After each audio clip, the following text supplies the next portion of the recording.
Hi, Susan Adams here with Quilted Heartz, and I'm always finding new great things to do with the Binding Eaze. And I'm going to show you one today. It is making bias tape and using it for a sashing. I made a little table runner just so that I could show you how to do it. I haven't finished it, and I'll finish it right here with you. So I just took a panel, cut it up, and what you would do is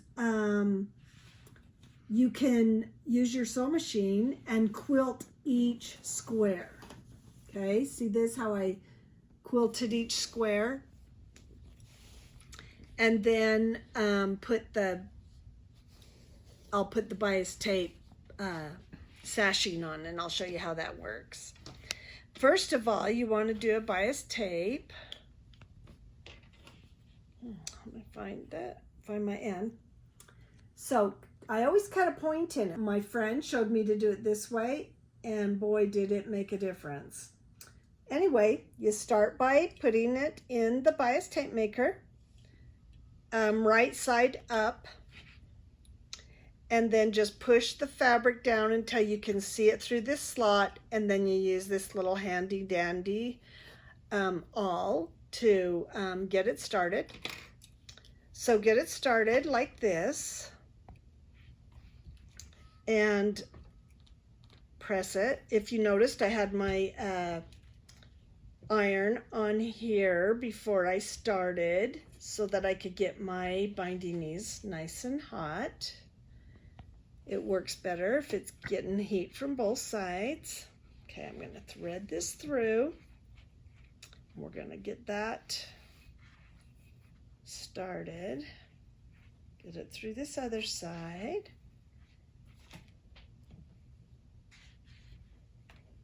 Okay, and then I'm just going to start pulling.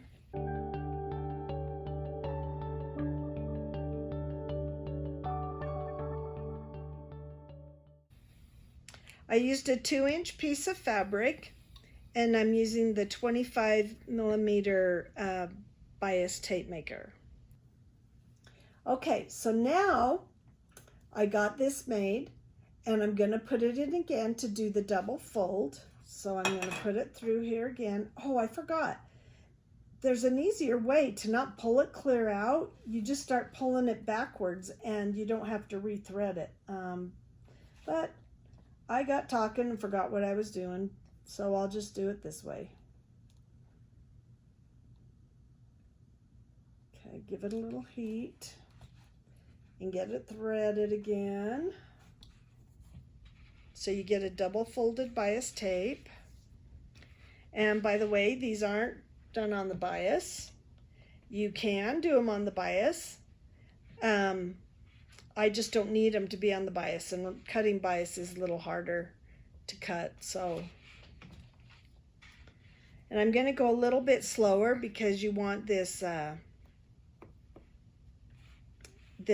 fold to be a good crease. So I let it go a little bit slower.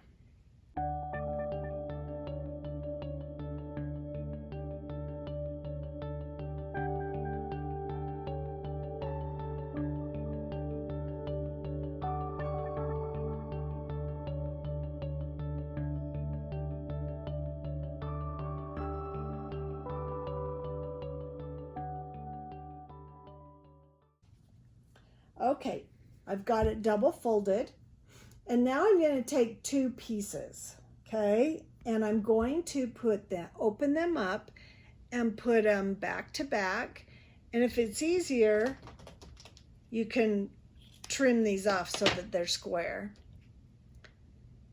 So put these 2 back to back so that you open them up, and they're like this with the right side together. And then you're going to sew them. You're going to sew them right down the middle.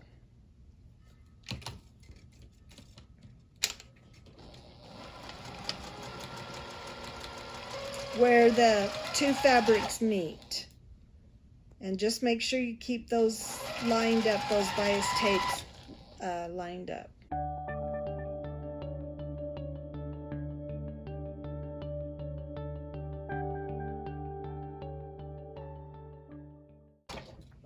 All right, now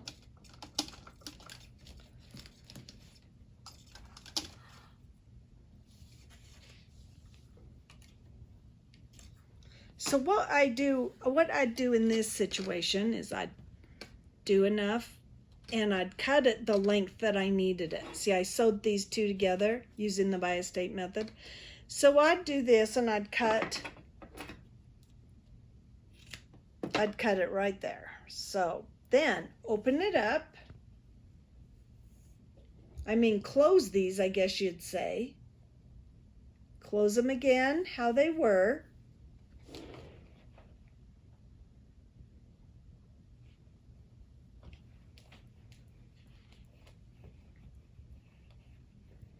And press them. And this is what I mean by, see how it's the right side, that side, and this is the side. And I sewed them down the middle. Okay. And then I just press this so it's closed. And then I'm going to show you pinning it on. Okay, so I already did these on all this. Now I'm just going to finish it up. Okay, and so I put this on the one side. After I got all these done, I placed a long one in between, and then I'm going to put this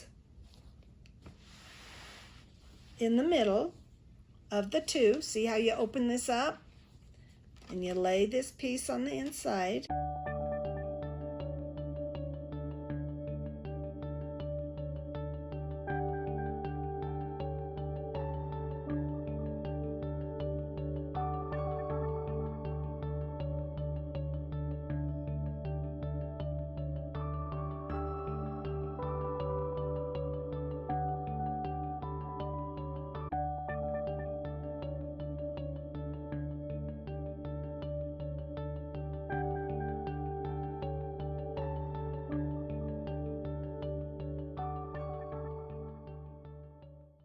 And then I turn it over and I make sure my pins caught the other side.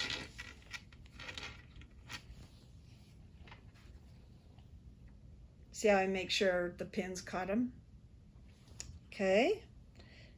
Then, one thing I didn't do is I like to make sure I line these up, each joint.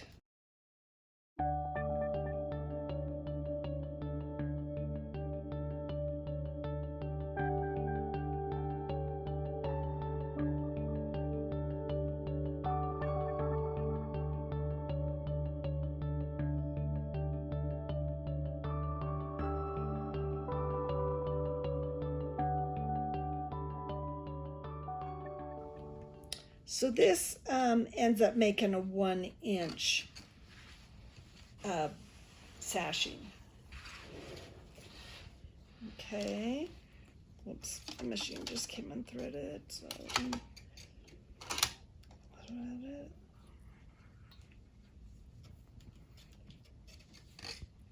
All right. So now I'm just going to sew right down the edge.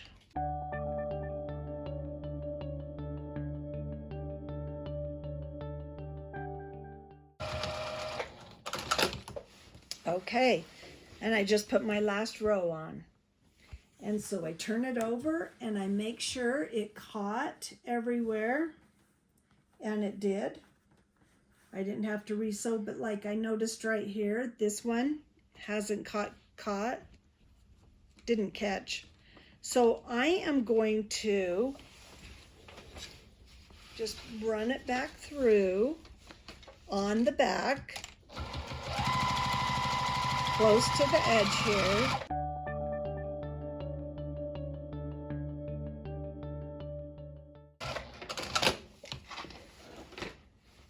And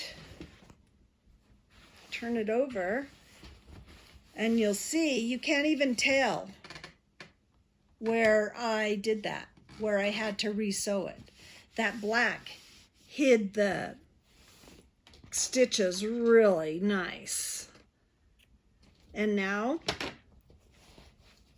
I have my table runner, and then maybe I'll show you how I put my binding on. So thanks for tuning in.